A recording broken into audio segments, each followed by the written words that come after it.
Welcome again to Cottage Talk. I am Russ Goldman. This is a breaking news episode of Cottage Talk as reportedly João Palhinha is going to Bayern Munich, and this is a disappointing day for me as a Fulham supporter. I was out on a walk and I actually saw a tweet from Peter Rutzler talking about that Fulham and Bayern Munich reportedly have come to an agreement on a fee. So for me, very sad day because João Palhinha has meant a lot to Fulham Football Club. And I know his dream was to go to Bayern Munich, so I wish him the best in the future. And I'm happy for what he did for Fulham Football Club. Let's get that off the table. So before I go any further on the show, as always, please do subscribe on YouTube and Apple Podcasts. It does help other Fulham supporters find us. So let's get to the breaking news. I mentioned that I had seen a report by Peter Rutzler in The Athletic. I'm going to share a quote from Dom Smith in the Standard. This is from him. Quote, Bayern have made a breakthrough, having struck a deal worth an initial £43.2 million plus a further $4.3 million in performance-related add-ons. This is obviously for João Palhinha. So when I saw the news and I saw the initial number, I didn't factor in the add-ons, was about 43. I'm thinking this is way too low. The add-ons make it look a little bit better, about 47.5 million pounds for João Palhinha. But that gets to my first topic of discussion. Did Fulham get enough for Palhinha? And the answer is absolutely not. They did not get enough for João Palhinha. Reportedly, they valued him at 60 million pounds. So you should be getting 60 million pounds for João Palhinha. I saw bid after bid after bid from Bayern Munich being lowball bids for João Palhinha because they knew two things. One, they thought of Fulham as a small club, which is, to me, insulting. Number two, they knew that the player badly wanted to come to them. So they were going to lowball Fulham and get as a low number as possible. They were leveraging João Palhinha against Fulham. And in the end, it actually worked because I want to give credit to Tony Khan, Alistair McIntosh, and Shahid because they did fight, but I don't think they fought hard enough here. They should have stuck to their initial valuation of 60 million pounds, maybe go down a little bit. This is not meeting in the middle, in my opinion. This is giving in. Fulham initially really did a nice job. I just talked about the three people. But in the end, I think they caved. So in one end, I am giving them credit. But in two, I just wish they did not cave in the end to the pressure that they were under from the German media, from João's brother, who's his agent. They caved. And reportedly, there was a gentleman's agreement that if Bayern Munich came back in, then Fulham would sell him. Well, for a fee that was reasonable. Well, what is reasonable? What is a good fee for João Palhinha? 60 million for me is a good fee. I've said this before. Reportedly, Sporting Lisbon have a 20% sell-on, so they're going to get a piece of this. So it's not going to be with add-ons 47.5 million pounds. You needed more. You signed him to an extension. That should have allowed you some leverage in this situation. He got money for it. What did Fulham get? They got absolutely nothing. I guess you could argue that he was a professional and he played well last season. I call BS on that. If you're going to give him more money, then he has to understand that you're going to expect a high fee when you redo his deal, make it longer, and again, the trade-off is you get money, they get more leverage for a deal. Instead, they are getting much less than they got last season. So Fulham absolutely positively did not get enough money for João Palhinha. I want to say full credit that they fought this a little bit. They fought it a decent amount. I wouldn't even say a little bit. But in the end, they caved. They put the player before the club. And that upsets me because that's the way I'm looking at it. I know I'm going back and forth on this, giving the club a little credit. And I think they deserve it because most clubs would have just given him over on the first bid. They didn't do that. But in the end, they caved.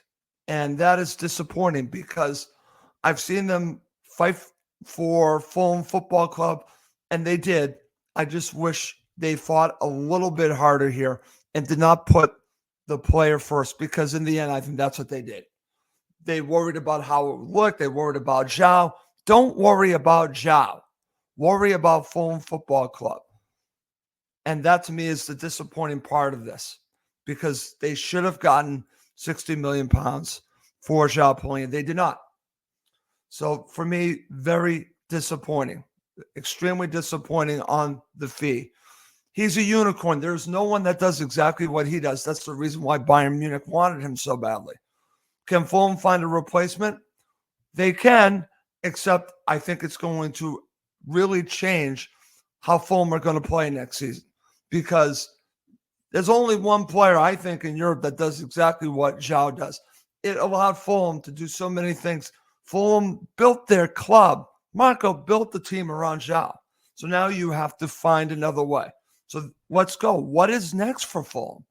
Who do they go for? I've seen several names. The one that I hear most of is Andre. Now, if they go back in for Andre and Andre comes to Fulham Football Club, that's great.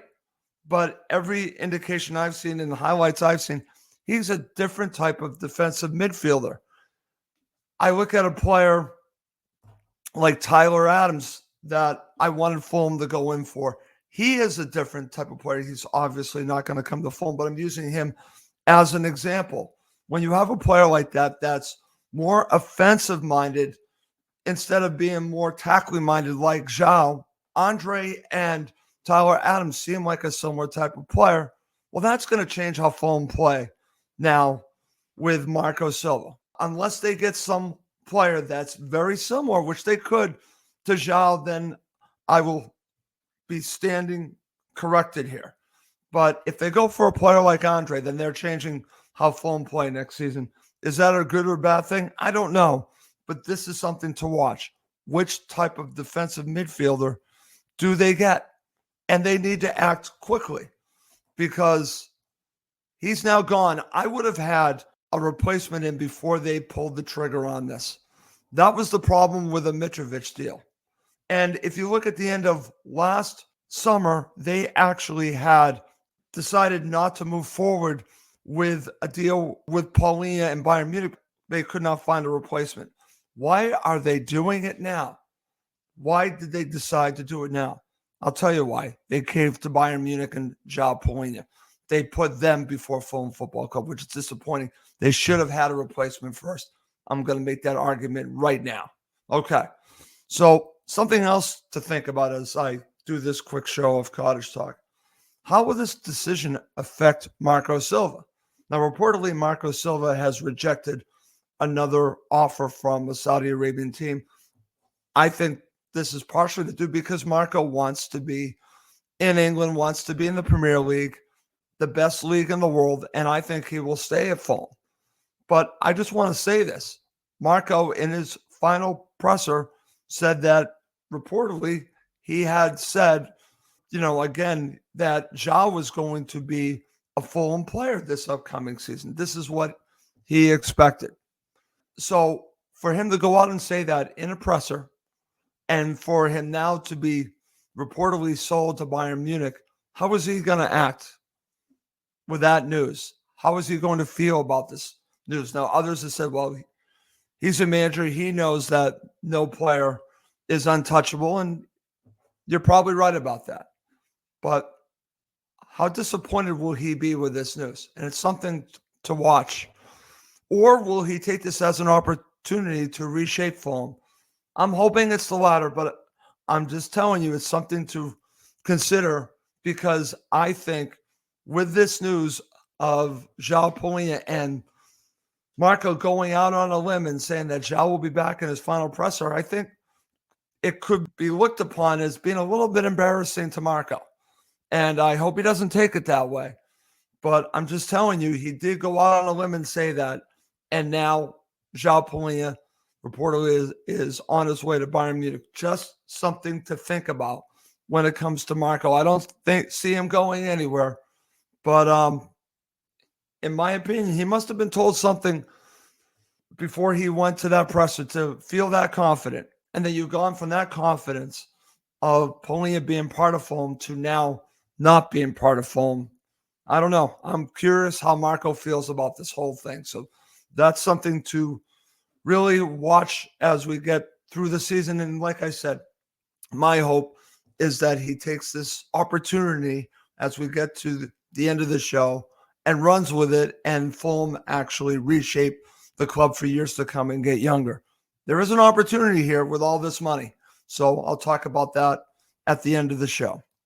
Some more news that's actually, I wouldn't call it disappointing because I think Fulham need to move on from this player. This is just my opinion. But I saw this on hamien.com that Willian rejects a new deal with Fulham. And I'm fine with this. I'm actually fine with this. Again, Palhinha goes. Willian could be out, not coming back. This is, I guess, the second offer he's turned down.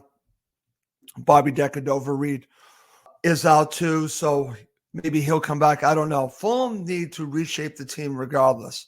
This is now an opportunity. I truly believe you do not have to worry about this, in my opinion. I think Fulham can do better than a 35-year-old Willian. He has been a very good player for Fulham Football Club. But I think it's time to move on from Willian. So the fact that he's rejected a new deal, I think could be a blessing in disguise. Let's spend it on a younger player that can do the same position and give Fulham more years. So Willian has been great, but it's time to move on. And I'll say the same thing about Bobby Decordova-Reid. I wouldn't be against him coming back, but if he's not coming back, it's fine. Fulham need to reshape the club. Okay. Coming up next to end the show, I'm going to talk about my feelings right now as we look at the transfer window, the upcoming season for Fulham Football Club.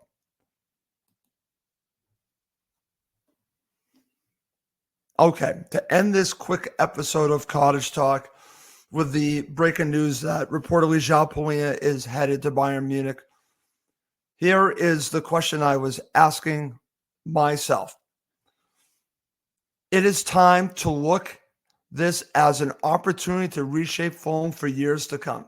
Here is the topic that I'm saying to myself, not really a question, but a talk. It is time. So here you go. Fulham need to reshape what they're going to do. They don't have Willian on the books. They don't have BDR on the books. Now they don't have João on the books. Take that money, reinvest it in getting younger and building a core for years to come. Now, you have some really good players still under contract. Iwobi, Castagna, Anthony Robinson. Andres Pereira is still under contract. We'll see what happens with him. I wouldn't be against letting him go, getting more money and reinvesting that in a brand new number 10. I wouldn't be against that at all. But there's a wonderful opportunity here to reshape Fulham for years to come. All of this influx of money.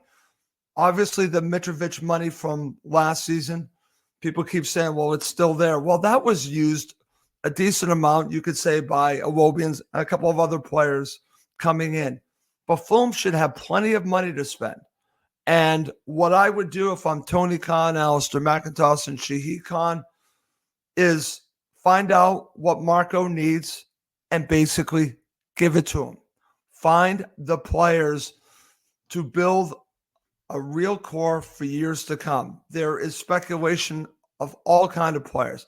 I want to see young players that have potential to build around. They brought Palhinha in. He was a great core. Find a player on that level, a younger version of a Palhinha. I'm talking about talent-wise, not position-wise, and build around him. There is speculation that Fulham are very interested in Emile Smith-Rowe. That's the type of player you could bring in and build around. Can you get him? Only time will tell. But that's what they need to be doing. Young players that they can build around. And on top of that, talking about young players, give your young academy players a chance to play with the first team on a regular basis. I'm not stopping on that. Luke DeFigueros deserves a chance to start next season. Devin Tanton should be giving an opportunity to be a backup to Timothy Castagna. Yes, I said it. Yes, I'd be willing to let Kenny Tete go because I believe in Devin Tanton and I want him to be given a chance. I don't want these players to go out on loan. Everyone's been telling me, stop the nonsense of players going out on loan. Have you watched Devin Tanton? Have you watched Luke DeFigueros?